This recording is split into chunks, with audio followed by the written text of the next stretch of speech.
Well, it's cold this morning. You got ice cream all over your mouth. She's eating ice cream. Gigi's babysitting Just for a few minutes. Bubba and Carter while Bree does her chores. Heidi and I are going out. I went in to get something out of my bedroom. She says, Papa, or Pops, why are you in? Hey, Pops, why are you in Gigi's room? Yeah, I live in there too, kid. Okay. I guess I have to move out. Come on, Heidi, let's go. We got chores to do, Heidi. All right. Nothing I need out of here. Let's go. Oh, here, let me wash your chin. Let's go ahead.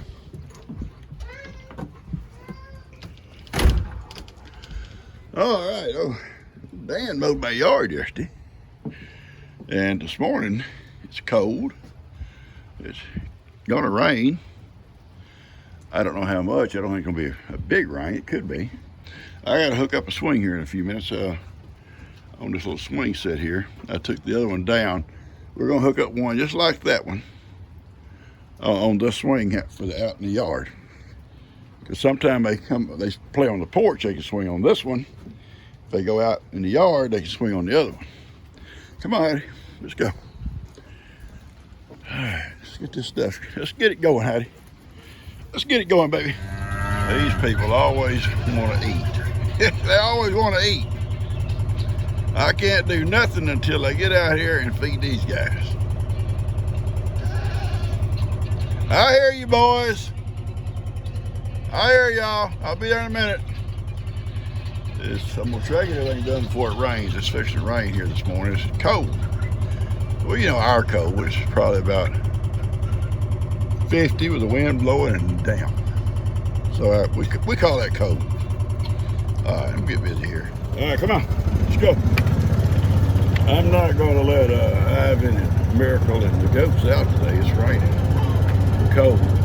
They've got a roll of hay in there, and I'm also I've already fed them in their feed troughs, but I'm going to throw some snacks over here for them too. But I'm going to feed these guys right here.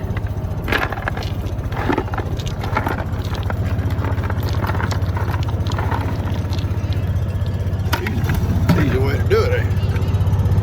Just keep driving. Miracle's already down here on that hay, so that's good. She's already had breakfast once. You guys are not coming out. It's raining and cold. When it's raining like that, goats not going to just stand out in the rain. They're going to go up to the other old barn and get in there, and it's don't need all that going on. They might well stay in their own barn for today.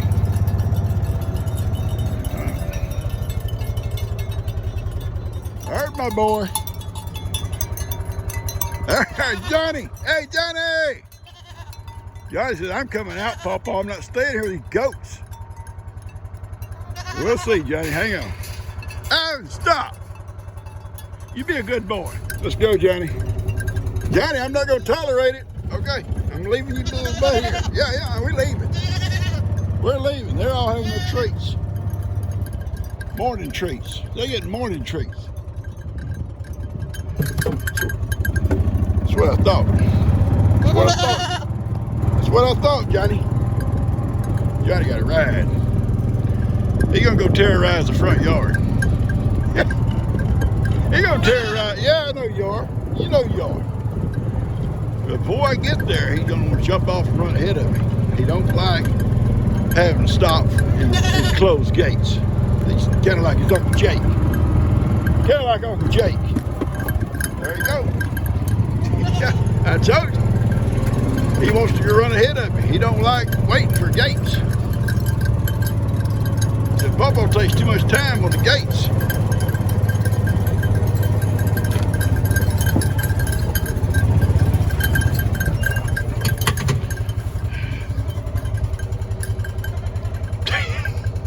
Crazy. The difference in Johnny and Jake, and there's not a lot of difference. Not a lot. They're both kind of goaty. Johnny don't want to have to wait for a gate. Jake's scared to wait for a gate. That's the difference. Morning.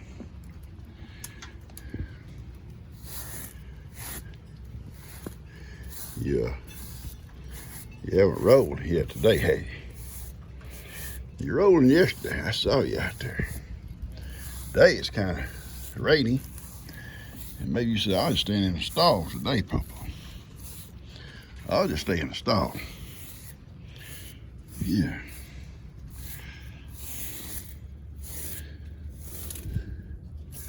I think I'll just stay in the stall today. Well, that would make sense.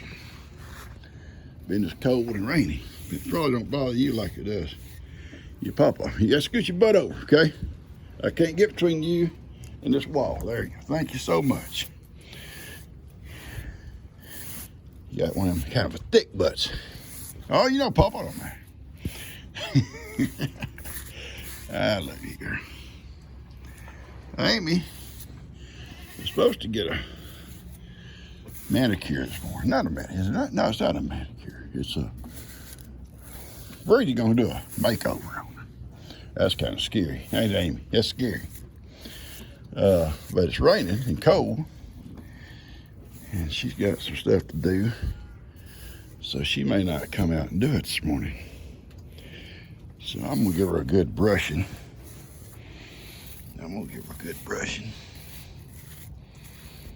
And get this hay out of your tail. Yeah, get this hay out of your tail.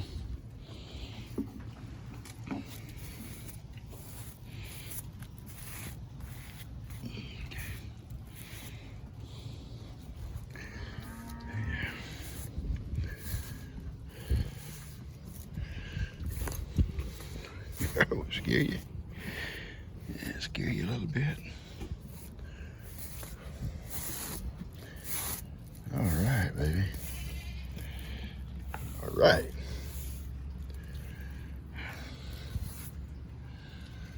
Oh, yeah, just sit here. Oh, I'll just sit here for a minute and just love on you, okay? Such a good girl. A good girl.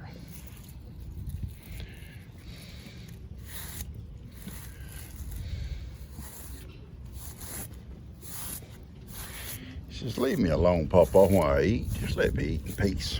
Okay. I will. Let you eat in peace. I'm going to sit here and run some water for a minute and tell you what my plans for today. Lou, Daniel's wife, and she brought the tractor over to the shop yesterday late. I knew it was going to be turning cold, and I have that honey, still in those frames, inside that big, long igloo cooler. So the bees couldn't get to them. It's airtight. And at the same time, keep them from getting too cold. That shop gets cold. It's not insulated. My man cave is insulated. So she come over the tractor. We put the cooler in the bucket, and she brought it over to the man cave where I could put it inside. And also I got heat in there. I can put a heater on it and keep it kind of warmed up, because if honey gets too cold, it's not going to extract very well. We'll do that one evening, Bree and I, just to get some time. Anyway, all the robbers that went back home, they've kind of cleared out. I opened up that little box yesterday late. I may have told y'all that. Just for a second, I just wanted to see was they, clustering in there. Was a little cluster in there. And I didn't open it up enough to see if the queens doing anything or okay or not. I just wanted to make sure they were clustering, and they were. And I put the top right back on it. I put some insulation around the sides of it, because it's a small box, a small cluster. Kind of help keep them warm. And but the robbers have gone. Anyway, today I'm going to move my hen nest. And the thing about this time of the year, my hens have stopped laying. And eggs have got expensive. If you've been to the market, they're expensive.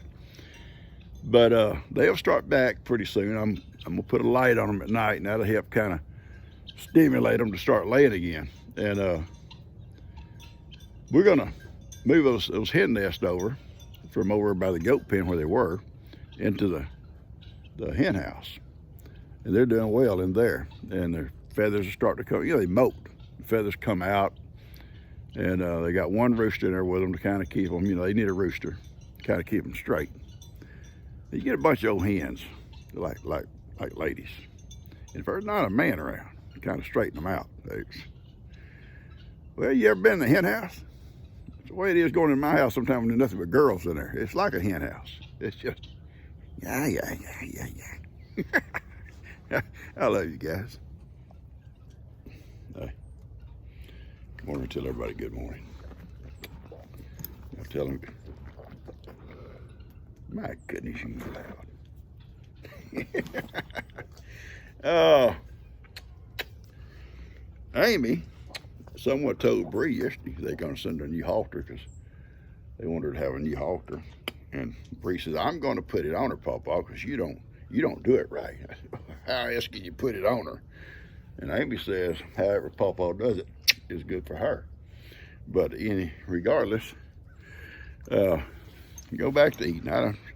She says, leave me alone, I'm trying to eat. So anyway, I guess she'll be getting a new halter. I'm going to get on out of here and finish doing my chores. And it's supposed to rain this afternoon. I want to get everything done before it rains. I have it in a miracle. I don't know if y'all can see them. Way down there on the pasture, they got a roll of hay out. They've already had treats. They've had breakfast. What else could they want? Well, they want to go out, but if it starts raining, they'll come around to the old barn and just stand there all day, and the cows will come in there probably with them. And then you got just this mass confusion in there. So they may as well stay in that little pasture while it's raining so they can come right back into their goat house and not have to deal with any cows or Moses being a little bit upset with them. Moses don't bother them. I'm going to finish my water. I'm coming, Johnny. Johnny, I can't do nothing. I can't do nothing without Johnny. It's pitiful. It's ridiculous. I told you not to go in there. I told you not to go in there. You coming out? You can't stand half in, half out, Johnny. It's like a child going in a door. They want to stand right in the doorway, let all the heat out. One way is in or out. That's what I deal with all day long. That's what Pawpaw deals with here. He wants to go in. He wants to come back out. It ain't right, Heidi. It ain't right. Let's go. You going with me? Fine, stay here. I know when I crank it up, you're gonna jump on. I know it. I gotta go. I gotta go, Johnny. Seriously. I gotta go. Well, I brought Ivan some hay in here. It came out in the front yard and it started raining. You see it's raining. And I did not come over here for a little bit, and I was standing here out of the rain. So I went and got him a little bit of hay and some couple of handfuls of feed. He already ate once. He's had treats. He's not hungry. But Ivan will eat whatever you put something on the table. You set the table, and Ivan's coming. He just makes himself at home. Anyway, I'm sitting out here. This baby stuff here is stuff that Bree is not using, and she's got a friend that needs it. Is coming this afternoon after work. I was afraid the rain would start blowing on the porch and get it wet, and it would already brought it all out, so I just brought it out here to the pavilion. And it's dry here, and she'll come pick it up here. Quite a bit of stuff there she can use. There's a high chair on the other side over there, and that little crib, I guess you call it, bassinet or whatever you call it, and that little jumper underneath that she's not using no more. And Ivan don't need it. I hear it thundering and it's gonna rain. It's cold. It's cold to us. It's 45 degrees, rainy, a cold rain. Dust just brought the two little girls, Coda Bear and Carly, by. Just left to go to work. So I'm gonna sit here with Ivan for a few minutes, Heidi and I, and then we're gonna go back in and fix some lunch. All right. You know, when my brother Bob was here, we were talking about Hurricane Harvey and how deep the water got in my house and the things that, you know, we all went through. And we weren't the only ones that went through that, guys. There's, you know, folks all up and down these rivers that went through it. Some worse than us. Daniel's home was destroyed. Tina's old home was destroyed. Jake's home was destroyed. My home was a log home, so it didn't hurt it, except it just made a mess. And we come back in, and I've told y'all about it. We had to throw everything away that got wet, which is almost everything, and downstairs. And the only things that were saved was stuff that was upstairs or up high on the walls. But we had to strip the whole house down and take any sheetrock out, you know, the bathrooms out on the walls and the insulation out because it got wet. It would get mold and stuff. But then we were able just to take pressure washers and just, after everything was stripped out of the house, and just wash the walls down inside and out. And then we come back with a Clorox type solution and spray the walls down inside and out. And then turn the air conditioners on, close the house up, and let the air conditioners pull all the humidity out. And anyway, it came out fine. But we was talking. He said back in 1940, that was before my time, before my mom, my dad got married and moved over here. He was living here with grandmother, my dad's mom. And their old home was over close to where Lester's house is. Is up off the ground, you know, like the old time houses would be, you know, a couple of feet up off the ground.